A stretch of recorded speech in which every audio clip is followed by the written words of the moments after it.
네, 여러분 반갑습니다. 오늘도 하나님의 말씀을 증거하기 위해서 이 자리에 섰는데 오늘 설교의 제목은 구속이라는 제목입니다. 여러분, 구속이라는 뜻이 원래 요즘 뉴스에서 많이 나오잖아요. 누가 어떤 회장님이 구속되셨다. 구속이 많이 쓰는 말은 arrest, 이렇게 잡혀가는 게 구속이거든요. 그런데 오늘 설교 제목인데 너무 그렇게 어두운 제목으로 지을 수는 없었겠죠. 구속에 다른 의미가 있습니다. 구원할 구자에 속죄할 속. 그래서 우리가 예수 그리스도께서 우리를 구속하셨다라고 할 때 그 구속의 의미로 오늘의 설교의 제목을 지었습니다. 설교 제목이라는 게 참 뭔가 좀 관심 있게 좀 창의적이고 크리에이티브하고 재밌는 제목을 지으면 주의를 끌기가 좋은 것 같아요. 근데 막상 제목을 짓고 나서 설교를 까봤는데 별게 없으면 제목만 번지르르 하네 뭐 이렇게 생각이 들 수도 있고 그런 것 같아요. 그런데 저기 써주신 것처럼 리뎀션, 우리를 구속하신 그 하나님의 그 적나라한 단어를 고민하다가 결국은 구속이라는 단어로 오늘 설교의 제목을 짓게 되었습니다. 오늘 제목처럼 저는 예수 그리스도께서 우리를 어떻게 구속하셨는지에 대해서 여러분들에게 증거하고자 합니다. 갑자기 리뎀션 하니까 제가 예전에 되게 재밌게 본 영화가 하나가 생각이 나는데요. 그 쇼생크 탈출이라는 영화가 있어요. 혹시 아세요? 보신 분 손 한번 들어보세요.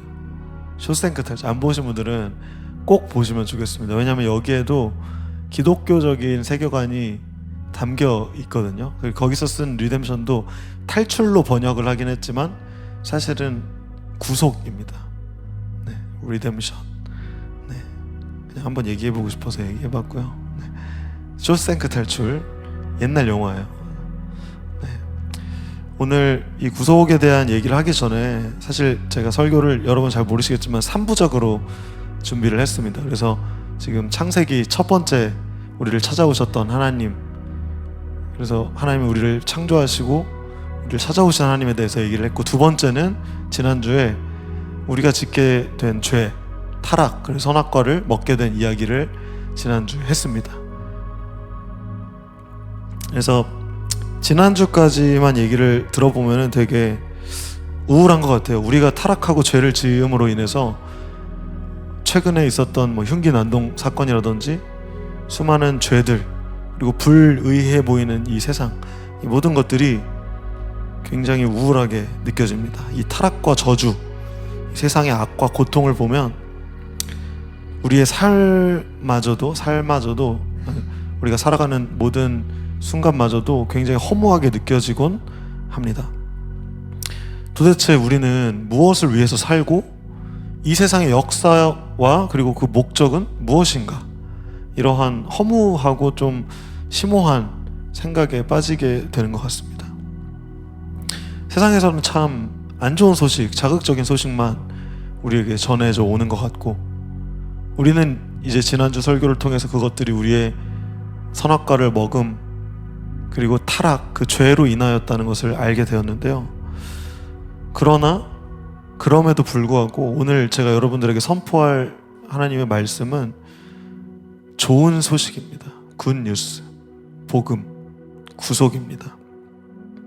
놀랍게도 하나님께서는 이 땅의 이 모든 불의와 죄, 악을 다루실 계획이 있으셨다는 것입니다. 그 계획은 우리 하나님께서 최초에 이 세상을 창조하셨을 때 그 창조 세계마저도 잠식되어 있었던 그 모든 왜곡, 균열, 타락, 이런 것들을 하나님께서는 바로잡으실 그 계획이 있으셨다는 것입니다. 그 계획은 우리와 하나님의 그 깨어진 그 관계를 바로잡고 더럽혀진 인간의 수고와 노력을 구속해 주시는 그 계획이셨습니다. 여러분, 아까 제가 구속에 대해서 잠깐 설명을 했는데, 구속은 한자로 구원할 구, 속죄할 속입니다. 구원은 잘 아시죠? 뭔가 나 되게 구원받았어, 혹은 내가 막 죽을 뻔했는데 누가 살려줬을 때 네가 날 구원했어, 너 나의 구원자야, 막 이럴 때 구원 쓰잖아요. 근데 속죄라는 말은 우리가 좀 생소한 것 같아요. 속죄가 뭘까요? 속죄? 죄를 속하여 주는 건데, 이를테면 우리가 좀 별로 안 좋은 가정이긴 하지만 제가 살인을 했다고 가정해 봅시다. 그럼 저는 떳떳하게 살아갈 수 있을까요? 못 살아가요. 살인을 했기 때문에. 어떻게 합니까? 경찰이 와서 잡아가고 저는 이제 철컹철컹, 그리고 감옥 가고 이제 법정에 서겠죠. 법정에서 땅땅땅 종신형 정한빛 선고를 합니다. 그럼 저는 영락 없이 평생 동안 감옥에서 내가 하고 싶은 자유를 다 빼앗기고 살아가야 하는 거예요. 근데 만약에 법적으로 근거가 있어 우리 영광이가 전도사님을 종신형에 처하게 할 수는 없습니다. 제가 대신 종신형을 받겠습니다.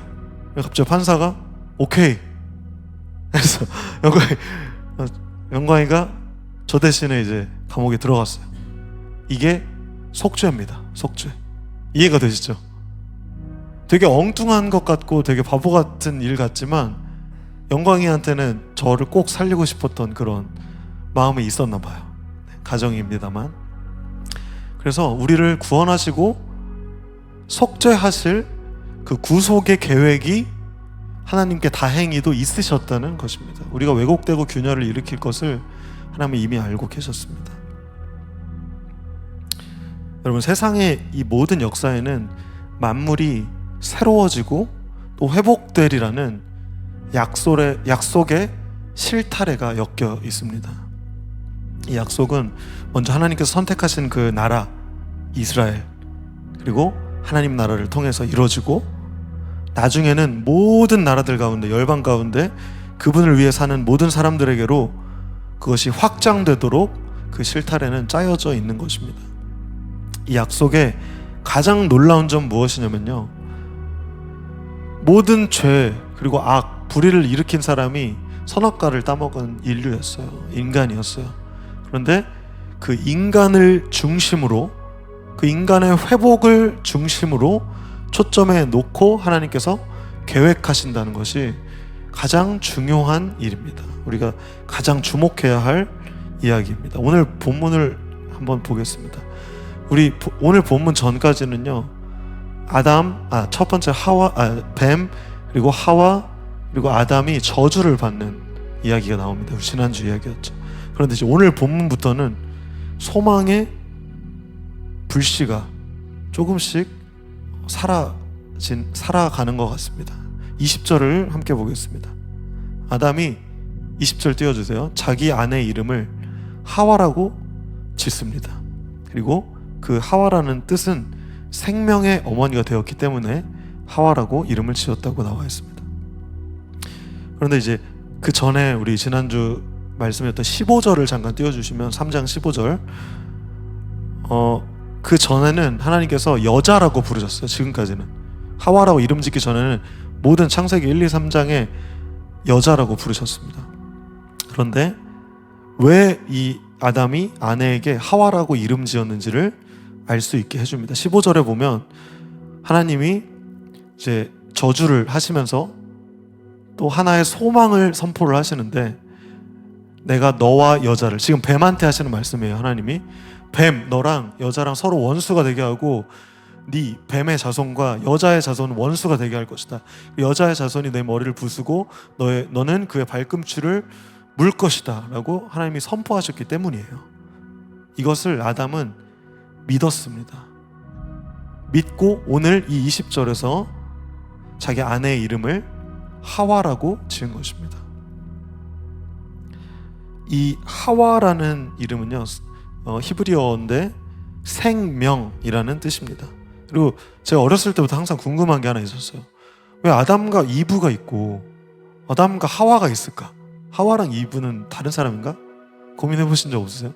저는 고민했는데 설교 준비하면서 확실하게 알게 됐어요. 이브는 하와의 영어식 발음입니다.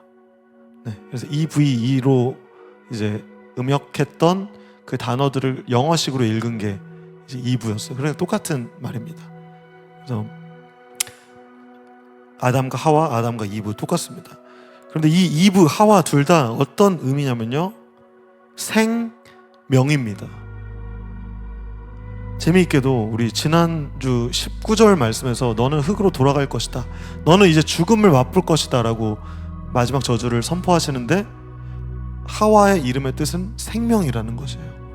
죽음과 생명, 굉장히 반어적인 단어가 제시됩니다.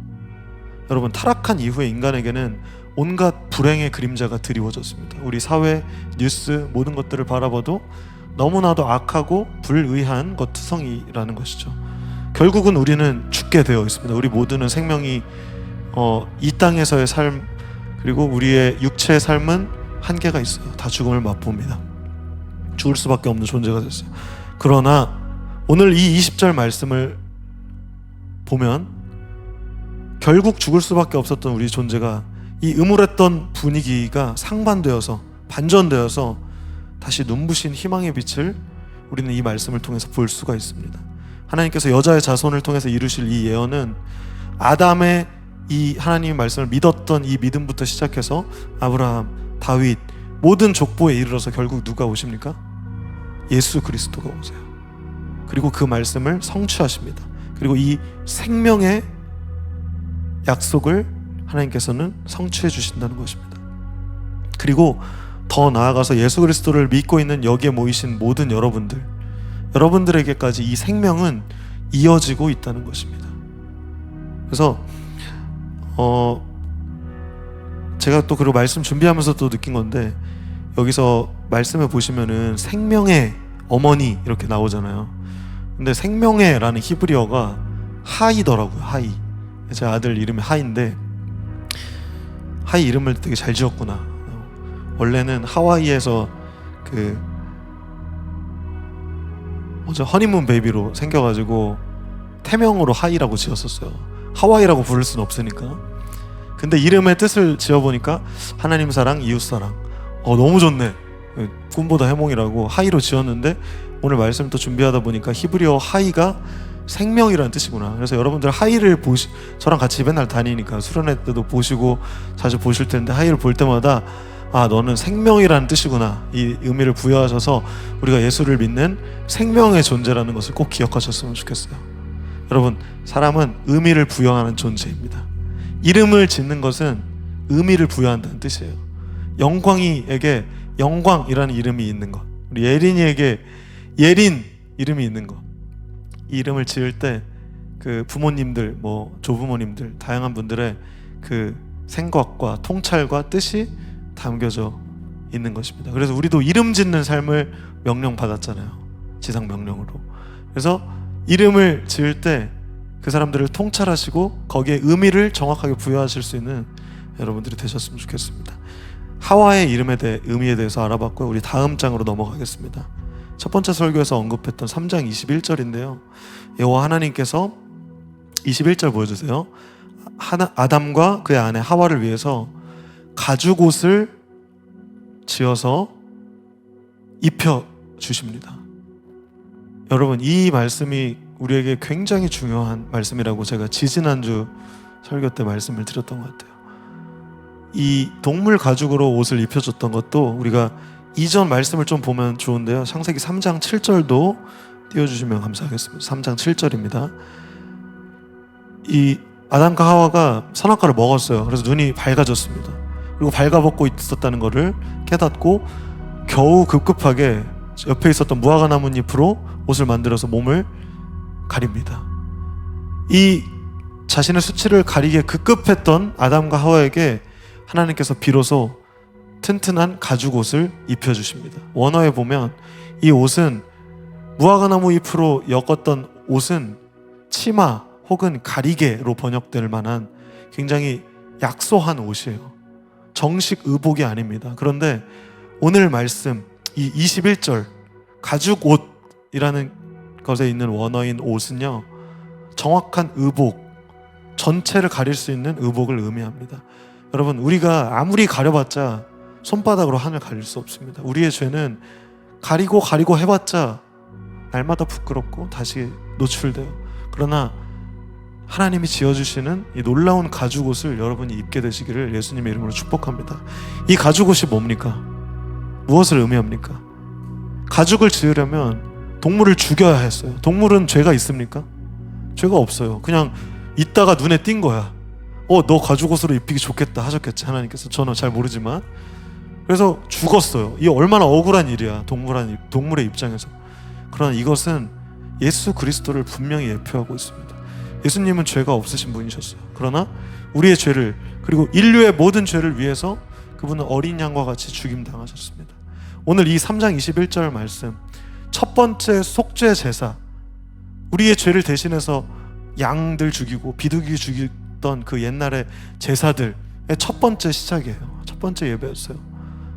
그리고 결국 예수 그리스도로 인하여서 모든 죄는 대속됩니다. 속죄됩니다. 구속의 시작은 오늘 이 3장 21절 말씀인 것입니다. 하나님께서는 우리를 마치 떠나보내는 자식처럼 이제는 에덴 동산이라는 보호받고 모든 것이 완전했던 곳을 떠나서 세상으로 나아갈 때 마치 제가 하이를 어딘가 캠프 보내거나 이런 느낌보다 더 컸을 거예요. 갑자기 하이가 나 아빠 이제 독립할래 막 이러는 거야. 그럼 너무 맴짓이겠죠. 야, 너 나가. 이 세상이 얼마나 녹록치 않은 줄 알아? 너 맨날 웃고 내가 목만 태워주니까 알지. 세상은 그렇게 녹록치 않아. 다들 악하고 너 등쳐먹으려고 할 거고 그렇게 무서운 곳이야. 그렇지만 이제는 나아가야 될 때가 됐을 때 저는 아마 하이가 이제 결혼을 만약에 한다고 하면은 돈을 보태줘야겠죠. 돈도 보태주고 이제 세상에 나아갈 힘도 주고 용기도 주고 현실적인 지원도 하게 될 것입니다. 그런 마음처럼 하나님께서도 우리에게 우리가 상처 입을 것들, 우리가 힘들 것 아시고 가죽옷을 친히 입혀 주셨습니다. 우리의 수치를 가려주신 것입니다. 죄를 지은 건 우리인데 우리의 수치를 하나님께서 직접 희생을 하시고 가죽옷을 지어서 입혀주신 것입니다. 여러분, 우리 모두는 잘 알다시피 죄인입니다. 우린 연약해서 늘 무너지곤 합니다. 그러나 죄인인 우리 모두가 이 십자가에서 희생의 보혈을 흘리신 예수 그리스도의 그 의를 옷 입음으로 우리가 지은 죄가 어떤 것이든 간 무엇이든 간에 우리 죄의 수치를 온전하게 가리울 수 있습니다. 여러분, 예수 그리스도로 옷 입으십시오. 로마서 13장 14절 말씀 보겠습니다. 로마서 13장 14절. 주 예수 그리스도로 옷 입으십시오. 죄의 본성이 바라는 정욕을 만족시키는 생각을 하지 마십시오. 그리고 갈라디아서 3장 27절 말씀입니다. 여러분은 모두 세례를 받아서 그리스도와 연합했고 그리스도를 옷을 삼아 입었습니다. 계속 옷에 대한 이미지가 신약까지 강조되고 있습니다. 그 다음 골로새서 3장 10절 말씀입니다. 우리 좀 졸리니까 큰 목소리로 같이 읽을까요? 자, 준비 시작.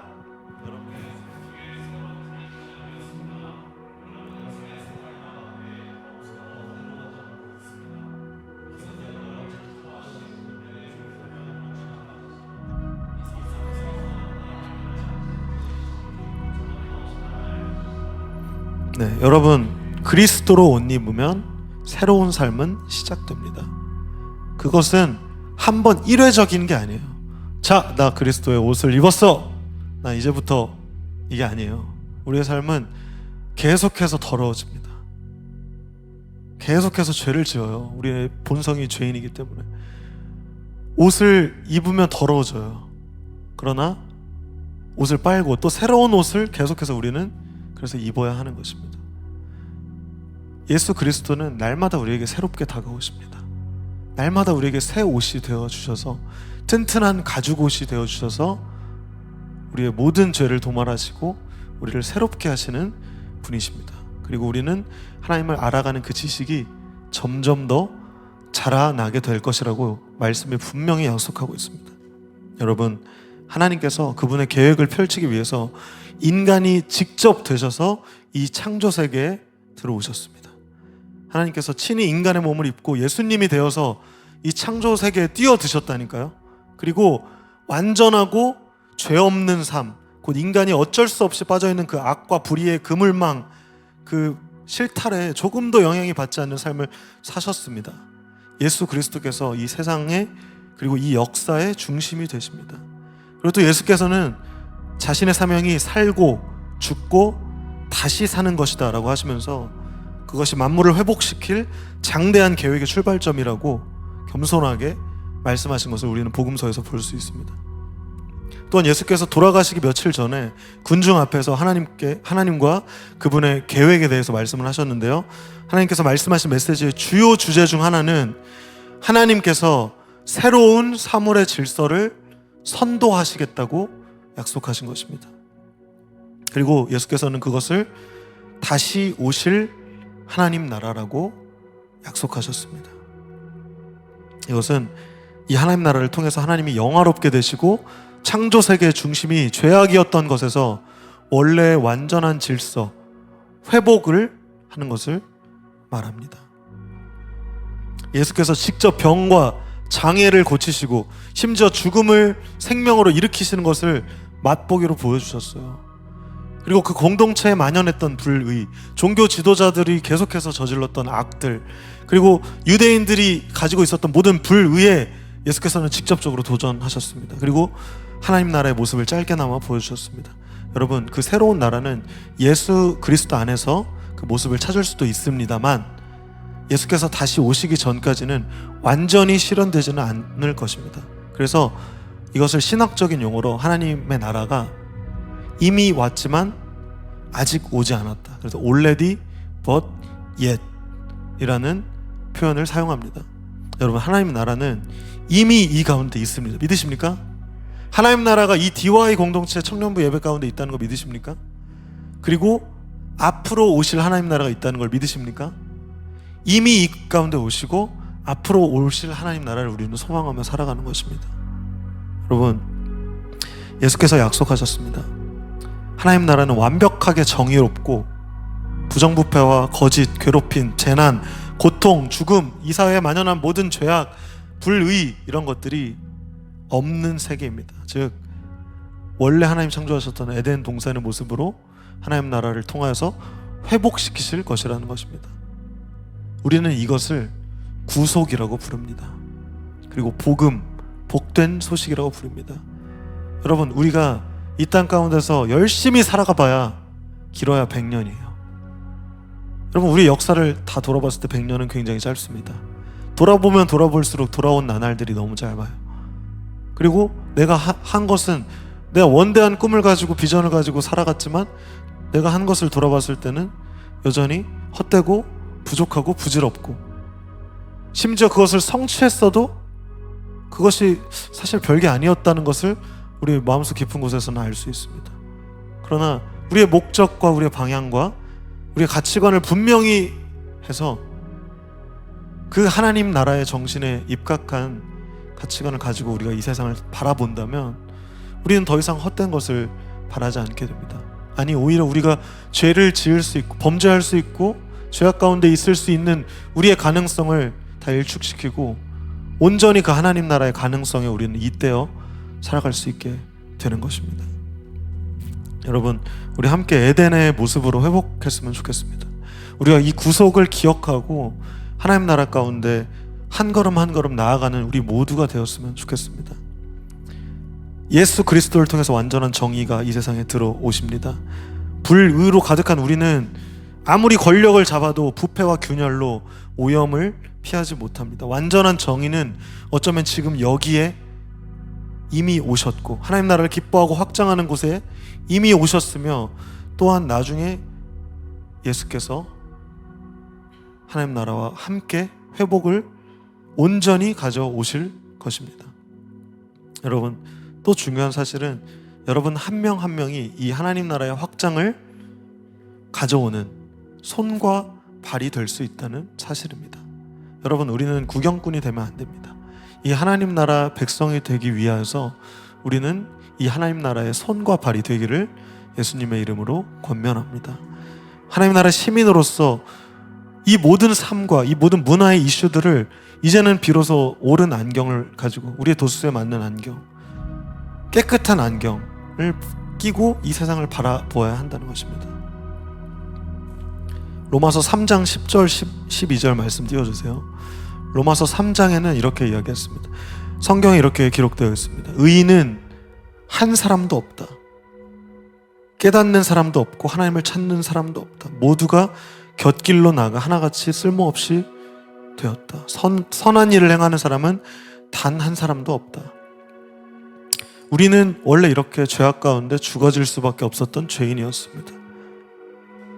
이 죄가 우리는 하나님과의 그 관계를 계속해서 멀어지게 만듭니다. 교회 오기 머쓱하게 만들고 어색하게 만들고 이 문화가 나의 삶의 문화와 아닌 것처럼 느껴지게 계속해서 이질감을 가지게 만듭니다. 그래서 세상에 있다가 교회 오면은 제가 우스갯소리로 항마력 딸린다고 그러더라고요.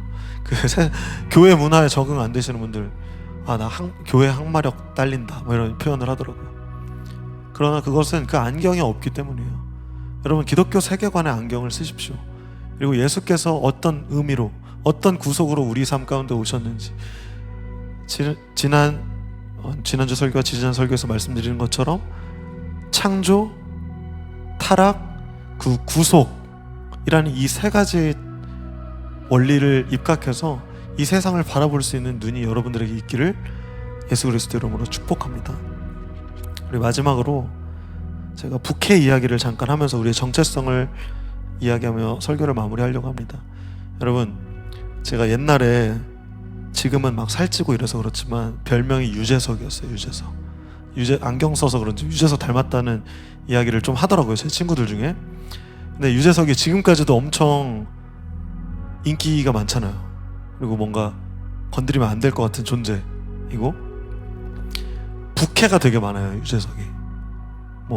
뭐였지? 유산슬? 또 뭐 있어? 유뭐뭐 해갖고 부캐가 10개, 12개 있는데 하는 것마다 다 어떻게 되냐면 잘 됩니다. 근데 여러분, 그 부캐 때문에 유재석이 잘 되는 게 아니에요. 유재석이라는 그 본캐 때문에 잘 되는 거거든요. 그 우리가 범접할 수 없는 그 선함과 그 이미지와 그 성공의 그 아이콘과 뭐 이런 것들이 모두 함축되어 있기 때문에 유재석이 잘 나가는 거예요. 그런데 우리의 삶을 돌아봤을 때 우리의 삶의 모든 부캐에 우리가 좀 관심을 두고 있는 건 아닌지 돌아보게 됩니다. 여러분, 여러분의 본캐는 하나님의 자녀입니다. 여러분들의 부캐가 직장인일 수도 있고, 성적을 받는 학생일 수도 있고, 또 결혼을 앞둔 사람일 수도 있고, 다양한 부캐들이 여러분들의 삶 가운데 있을 것이라는 것을 압니다. 근데 여러분의 중요한 본캐는 하나님 형상대로 지음받은, 하나님이 사랑하셔서 우리를 구속하고 십자가 예수 그리스도를 보내실 만큼 사랑하신 그 하나님의 자녀가 여러분들의 본캐입니다. 여러분, 부캐 때문에 힘들어지지 마세요. 내가 만약에 인기가 없다, 그건 부캐예요, 여러분. 내가 뭔가 팔로우 수가 적다, 내가 돈이 없다, 내가 능력이 없다, 내가 해놓은 게 없다, 이런 모든 부캐들에 여러분 절대 휘둘리지 마세요. 여러분의 본캐는 하나님의 자녀라는 정체성입니다. 우리가 돈 많이 벌고 내가 하고 싶은 대로 하고 다 잘 되고 복 받고 이러려고 교회 오는 게 아니에요. 우리의 기준대로 나아가는 것이 아니고 우리의 본캐, 하나님의 기준대로 우리가 살아가는 것을 회복하는 것이 이 교회에서 우리가 깨달아야 하는 것입니다. 이 창조, 타락, 구속을 이해하고 하나님의 기준대로, 그분의 뜻대로 우리가 살아가는 것이 참된 복이라는 것을 저는 오늘 이 자리에서 선포합니다. 여러분, 기복주의에 절대 빠지지 마세요. 진정한 샬롬, 평안, 행복, 그것은 하나님의 뜻대로 우리가 살아가는 것입니다. 오늘 이 구속의 은혜를 맛보며 살아가는, 하나님과 잇대어 살아가는 그 놀라운 연합과 하나님 나라의 선포가 바로 우리가 추구해야 하는 모든 것입니다. 우리가 그것을 알아가게 되기를 간절히 소망합니다.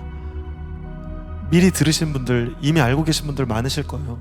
그리고 그러나 이 얘기는 제가 이곳에 서서 계속해서 이야기를 할 복음, 그리고 구속에 대한 이야기입니다. 예수께서 우리의 죄를 위하여 십자가 지셨습니다. 아무런 죄도 흠도 없으신 그분이 우리를 위해서 십자가를 지셨습니다. 우리는 그것을 믿음으로 그리스도로 옷 입고 새로운 물로 세례를 받아서 이제는 우물한 개구리였던, 그리고 우리의 냄비 속 개구리였던 우리가 이제는 냄비 속에서 탈출하고 우물 속을 나아가서 이 세상을 새로운 물을 맛볼 수 있게 되는 것입니다. 우리 마지막으로 우리 영상을 하나 보고 오늘 설교를 마치려고 합니다. 어제 세순 모임 하면서 이 복음의 메시지를 잘 담은 스토리이고 또 노래, 음악이라고 생각합니다. 이 메시지를 통하여서 우리가 한 주를 다시 그 안경을 끼고 살아가게 되기를 예수님의 이름으로 축복합니다. 지금부터 내가 해주는 얘기 들어주겠니?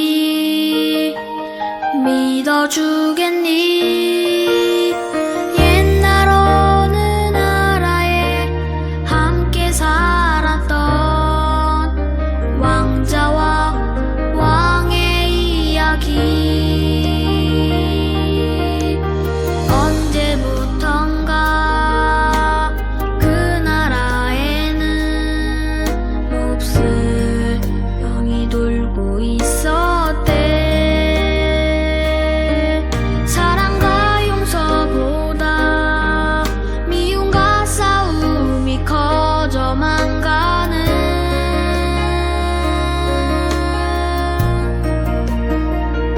그 왕은 고민했었나봐. 그 병을 고칠 수 있는 이는 하나뿐인 왕자뿐이었는데 그걸 모르는 어리석은 백성이 왕자님을 해치게 될 것을 알았던 거야. 그때 왕자님이 말했대. 사랑하는 저들을 위해서 제 영혼을 아버지께 드려요. 당신의 사랑, 그 위대하신 사랑을 전하러 그 어디든 맨발로 찾아갈게요. 사랑을 나눠줄게요.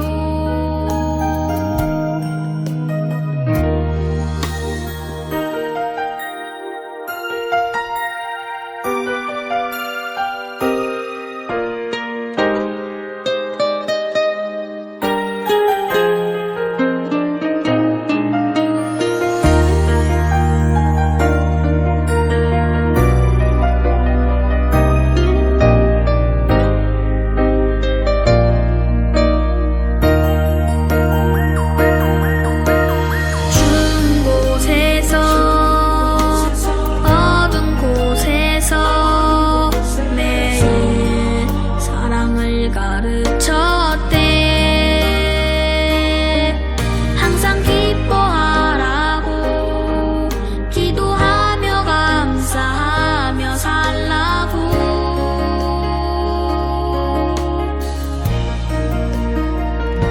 그러던 어느 날이었지.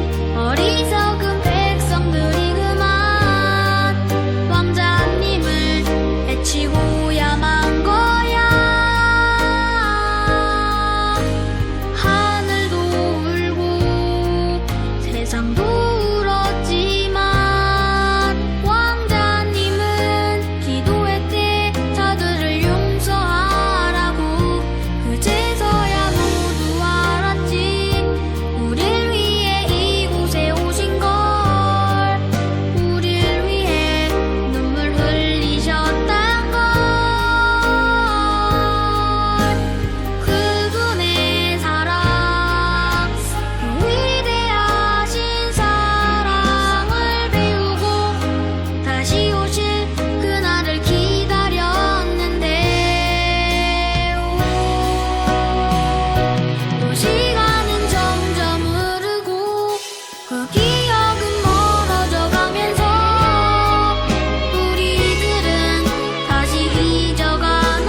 귀한 이야기